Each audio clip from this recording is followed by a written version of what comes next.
Welcome to Strictly Salina. I'm Brenda Gutierrez, Program Director with the Salina Area United Way, the host for Strictly Salina. With us today is Bob Jenkins. Bob joins us from out at the zoo. Welcome, Bob. Welcome. It's great to be here. We're glad you're here, and I understand that you're welcoming a couple of new faces. Could you tell us more? Well, about 2 weeks ago, we had Babyface and Randy, two female chimpanzees, arrive as part of the species survival program that we participate in. And they're been brought here to kind of help the troop that we have, the 4 chimps that we already have here, kind of get into more typical troop setting that you would have with chimpanzees. Basically, we've now determined that you need 7 chimps to do that, and we now have 6. And Randy and Babyface are both experienced females. They've been in other troops before, very confident girls, if you will. Babyface is in her mid-40s, Randy is in her mid-30s.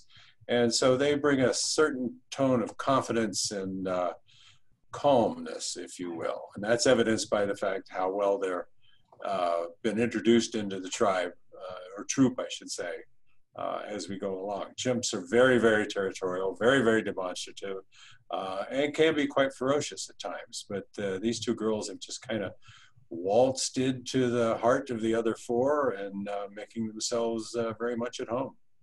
And when they come to you, what does that look like? How do they transport? How do they arrive? How does that work? Well, basically, it's in a large stainless steel box that has air vents, if you will, water and things like that associated with it. And that's to make sure that they're safe, and as well as the people that travel with them are safe. They came by truck from the Potawatomi Zoo, where they came from, et cetera. They traveled overnight because it was cooler, et cetera. Arrived here about 5:30 in the morning, and then we're offloaded. Takes about 4 hours to get them into the box and do everything properly. It takes about that same amount of time to get them out of the box and do it so that it's all done safely. You mentioned that you were wanting to establish your troop. How did that come about? Well, that's all part of the species survival program with the Association of Zoos and Aquariums, with which we're a part. They look at everybody's troop or chimpanzee population, and they make recommendations as to how to manipulate it so as to provide the best potential. We have 3 males, 3 of the original males, which came out of a laboratory setting. They were research chimps, so they were rescued from that situation. And they have not been part of the breeding population yet. And it's hoped that the 2 older girls will kind of encourage them along the way. I wouldn't call them cougars, but you know, they know what they're doing. Yeah. Now, just share with us a little bit more. How much does a chimpanzee weigh? How tall are they when we're talking about new family members? If we come out to see them, kind of, what will we be seeing? Well, basically, you'll see a couple girls that are along with the other 4, just all about the same size. A full-grown chimpanzee will tower about 5 feet or so. These are between 4 and 5 feet because they are adults, et cetera.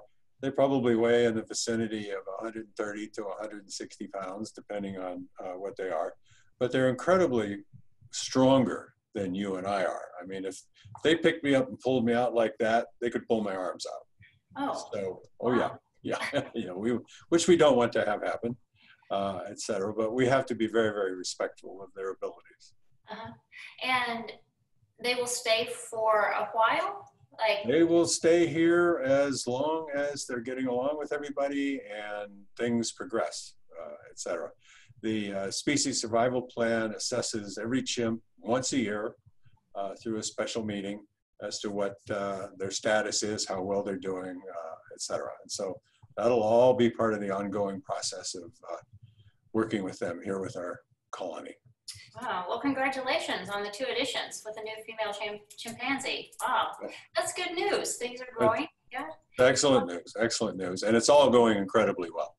That's good. Well, last time we visited, we talked a little bit about the Dinosaur Exhibit. Could you give us some highlights of that, and how much longer will that Dinosaur Exhibit be there?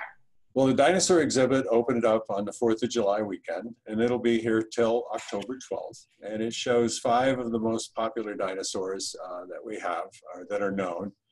We have a Stegosaurus, we have a Triceratops, we have, I can never say the name, but it's the duck-billed dinosaur, okay? And it's had several different names, but I can never say that name. And we, of course, have a T-Rex, which is about 3/4 life size. And they all move, make sounds, etc. So the visitor can get a real idea of what the dinosaurs are. We also have an Ankylosaurus, by the way. So it's very, very good.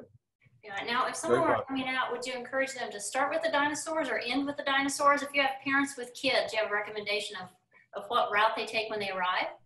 Well, chances are, if you come out with young kids, you'll have to go to it several times. Oh, knowing what those kids come are. back. Yeah, there you go. But we have a different route now. Part of this is in response to the pandemic that we're dealing with. Because we're out of doors, we can have slightly relaxed things. You should have a mask with you in case you get in close proximity. But we now route the visitor through the entire zoo up by the kids' country where the dinosaurs are located, and then to the Wildlife Museum where they can go through that, and then they eventually exit from there. But they can come and go as they please. So my guess is if you got a 5-year-old with you, you're going to be in the dinosaurs several times. Yeah. Well, and some of the amenities that the zoo offers, the trams, so those you've made accommodations that meet the guidelines. Yep, well, we do that. We keep them disinfected, etc. They only run on Friday, Saturday, and Sunday, and that's due to the crowds and the necessity of maintaining them in a disinfected situation, etc. So we do run the trams.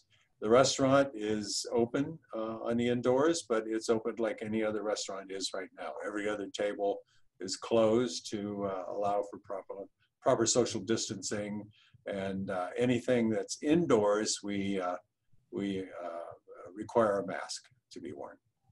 And do you have masks for sale there if people forget them? They can check in for masks at the main gate when they arrive. Yeah. That's good. So we don't want people to think, oh, I forgot my mask. So you've definitely made accommodations for all visitors. Good for you. Well, surprisingly, from where I see, most people show up with one. So it's going well. That's good. That's good. Mm-hmm. Well, something else that we were visiting about, you're doing a couple of your fundraisers. You have the virtual version of a run or what activities people choose to do. You're gonna run, walk. What's your plan? My plan is to stay home. No. Oh, wow. No. Because we've had to cancel most of the events that take place here, because it's a thing where you're in close proximity with each other. For the virtual run, where everybody starts off together in one fell swoop, we can't operate that properly. So we're doing what's called a virtual run, which is being done by some other facilities. And basically, you sign up for the virtual one, you'll get a T-shirt, you'll get a number, you'll get all that stuff to go along with it. Excuse me. And basically, you sign up, and then between a certain set of dates, which I believe you got to be registered by August 31st, and between the 12th and the 30th of September, you go out and you do your 5K run, you record your time, and then you submit all that to the zoo, and we will put it up on Facebook. You know, people take pictures, etc., and everybody will have that.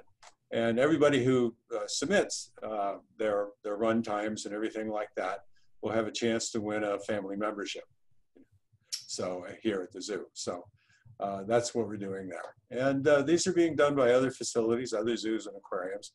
And they've been, you know, I don't know that we'll get 1,000 people like we usually do for the run here, but basically we'll do quite well. I do believe that was one of the drawing things before, because people said when you get to hear the animals, when you're actually out running and you're in the atmosphere, it's a little different than if you're running in town or you're running in the country. I know. But if you run in the right place, you'll hear dogs. Yes, or if like people can download on their phones and whatever sound, they can pretend where they are. But that's a new opportunity. That's good that you guys are putting that together. And registration, you said August 31st, and then running or walking between September 12th to September 30th. And then kind of the bonus is posting that out there, putting the pictures of the activity and the potential of a family membership to the zoo, the drawing for that. So sounds like fun too. And good way to be flexible with the changing times. At the Salina Area United Way, we did a virtual run walk with Be Wealth. And it's like, who knew? Some people were kayaking, some people played in their yards, some people did canoeing or walking or running.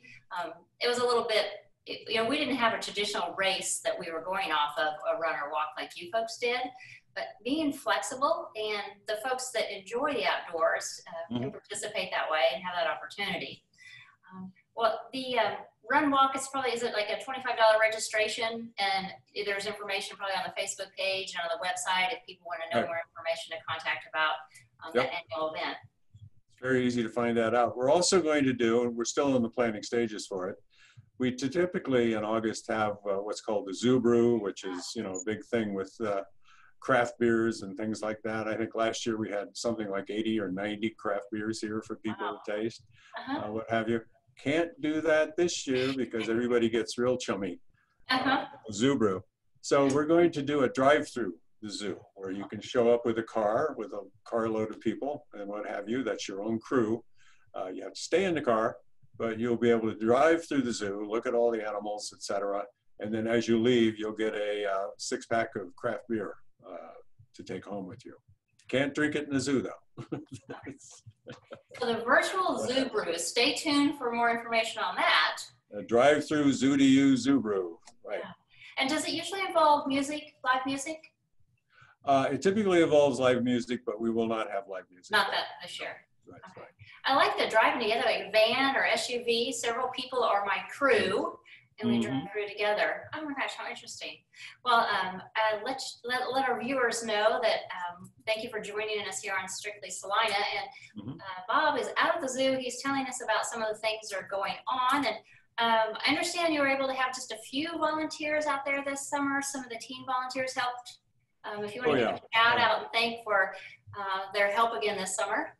A lot of our volunteers are in the more elderly group, so to speak, and they stayed away quite naturally, and well for them to make sure that they did not come into contact with the virus if it happened to be here. Thank heavens it's not been here yet. And but we did manage to have the zoo teens come out and volunteer at the zoo, and they do some really wonderful things with interpreting exhibits, telling people about the animals, distributing snow cones and other things like that while they're here. Very, very important part of the volunteer program here at the zoo. I'm glad to hear that worked out, because in our world, volunteering and giving back is really rewarding and want to lead by example. So I'm glad that worked out to have the teens out there. Well, thank you for joining us. And we want to encourage everyone to come out. But Baby Face is the new chimpanzee. And what's the other one's name? Randy, R-A-N-D-I. D-I, Randy. So come out to the zoo. And how about are your hours? Would you share those with our viewers? Oh, the hours are the same for the season, 9 to 5. Perfect. And check them out on Facebook, the website. Really easy access. Just jump off the interstate, or is it State Street? What's to come from Salina? What's the best route? Headville Road. It's Headville Road, right off the interstate, or you turn onto Headville off of State Street. Yes. Yeah. Well, we're glad that everyone is staying healthy, and glad to have some expansion to your family with Babyface and Randy. And thank you for joining us today on Strictly Salina. I'm Brenda Gutierrez from the Salina Area United Way, and thank you, Bob, for joining us out at the zoo. Entirely my pleasure. Have a good one.